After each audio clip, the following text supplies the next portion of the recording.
নাকের বদলে নড়ুন পেলাম টাক ডুমাডুম ডুম। কিন্তু শুধু একটা ছাতির বদলে এক নয় দুই নয়, একেবারে 3 বরং 36 বিঘে জমি।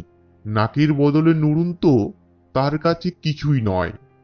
বিশ্বাস না হয় বেশ, একবার হালুয়াঘাট বন্দরে যেও।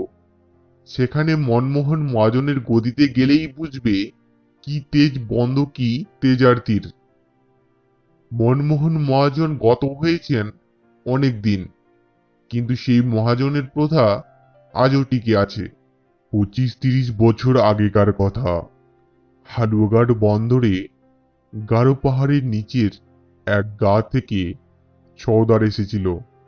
এক গারো চাষি, তার নাম চেংমান। এমন সময় দেব দেবতা স্তম্ভিত, দিক পৃথিবী কম্পিত করে মুষলধারে বৃষ্টি। সেই বৃষ্টি ধরবার কোনো লক্ষণই নেই। এদিকে দিন তো হেলে, রাত তো টলে, বাড়ি ফেরার উপায় কি? মনমোহন মহাজনের দোকানের ঝাঁপির নিচে চেংমান আশ্রয় নিয়েছিল। হঠাৎ মহাজন যেন করুণার অবতার হয়ে উঠল। একেবারে খাস কলকাতা থেকে খরিদ করে আনা আনকোড়া নতুন একটা ছাতা চেংমানের মাথার উপর মেলে দিয়ে মহাজন বলল, যা যা, ছাতিটা নিয়ে বাড়ি চলে যা। নিজে ভিজিস তাতে কিছু নয়, কিন্তু এতগুলো পয়সার সওদা যে ভিজে পয়মাল হয়ে যাবে। মহাজনের দরদ হঠাৎ কিসে এত উতলে উঠল।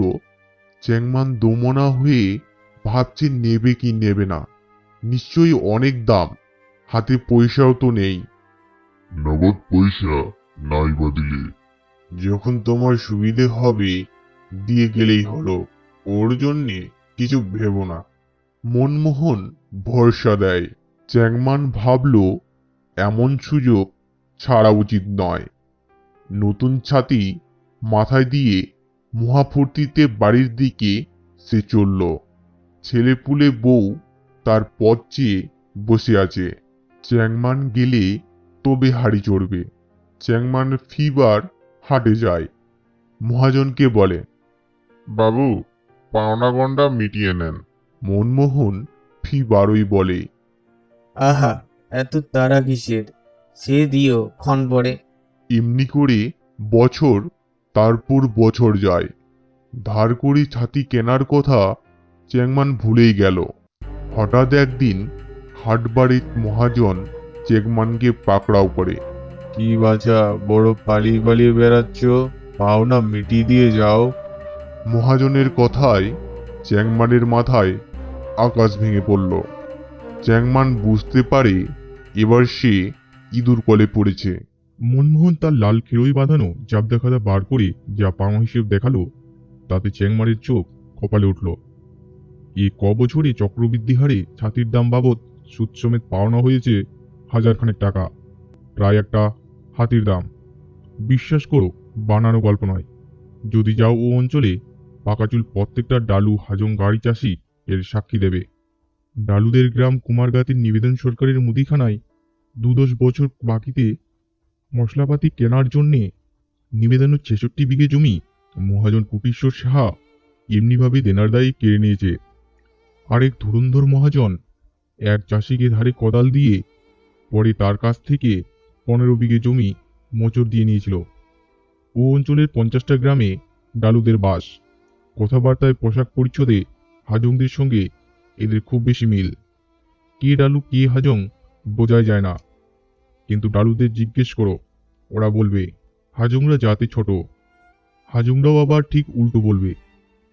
ডালুরা বলে সেদিন আর নেই, আগে ছিল তারা অন্ধ বকার জাত। পাহাড়ের নিচে যেদিন থেকে লাল নিশান খুঁটি কেটেছে, সেই দিন থেকে তাদের চোখ ফুটেছে। সে একদিন ছিল বটে। শুধু মনমোহন মহাজন আর কুটিশ্বর সাহাই নয়, ছিল জোদ্দার আর তালুকদারের নিরঙ্কুশ শাসন, আর সেই সঙ্গে ব্রিটিশ সিংহের দাপট। সিংহ, যার ভালো নাম পশুরাজ। জমিদারের খামারে জমির ধান তুলতে হবে। জমিদারের পাওনা মিটিয়ে তবে চাষি তার ঘরে ধান নিয়ে যেতে পারত। চুক্তির ধান তো বটেই, কার উপর কর্জার ধান শোধ দিতে হতো টাকায় এক মণ হিসেবে। তাছাড়া আছে হাজার রকমের বাজে আবহাওয়া, অর্থাৎ খাজনার চেয়ে বাজনা বেশি। যে চাষি বুকে রক্ত জল করে এত কষ্ট করে ফসল ফলাতো, শেষটায় তাকে শুধু পালা হাতে করে ঘরে ফিরতে হতো। এদিকে আরেক রকমের প্রথা আছে, নানকাট প্রথা। নানকার প্রজাদের জমিতে সত্ত্ব ছিল না।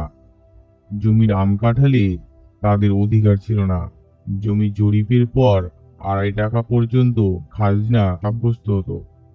খাজনা দিতে না পারলে তহসিলদার প্রজাদের কাছারিতে ধরে নিয়ে যেত, পিচমোড়া করে বেঁধে মারতো, তারপর মালঘরে আটকে রাখতো। নিলামের সব সম্পত্তি খাস করে নিত। মহাজনরা কর্জা ধানে 1 মণে 2 মণ সুদ আদায় করত। কিন্তু নোয়াপাড়া আর দুমনাকুড়া, ঘোষপাড়া আর ভুবনকুড়ার বিরাট তল্লাটে ডালু চাষিরা আজ জেগে উঠেছে। তারা বলেছে, জমিদারের খামারে আমরা ধান তুলব না। ধান তারা তোলেনি, পুলিশ কাছারি কিছুতেই কিছু হয়নি। শিশি জমিদার হার মেনেছে। আজ তারা গর্ব করে বলে, বন্দরের ভদ্রলোকেরা আজ আমাদের তুই তুকারি করতে সাহস পায় না। আপনি বলে সম্ভাষণ করে, থানায় চেয়ার ছেড়ে দেয় বসতে। আমরা অনেক সভ্য হয়েছি। আগে বাপ ছেলে একসঙ্গে বসে মদ খেত, এখন মদ খাওয়া সমাজের চোখে খুবই লজ্জার বিষয়। হাল বলদের অভাবে চাষাবাদের আজকাল বেজায় মুশকিল। এখানকার চাষিরা তাই সবাই মিলে গাতাই চাষ করে। চাষ করতে করতে ওরা ছেলে মেয়েরা মিলে গান করে। শুনো শুনো বন্ধু গো ভায়া, রোয়া লাগাইতে চলো বেলা। বন্ধুর জমিখানি দাহাকনা, হাল জড়িছে মহিষ মেনা। হালবো আছে নিউতি মাথিরে, কতবার লাগাবো নীতি নীতি। চলো বন্ধু, এখন রোয়া লাগাইতে যাই। পাহাড়ের নিচে আমাদের জমি, হালের ভারে মোষের শিং নুয়ে পড়েছে।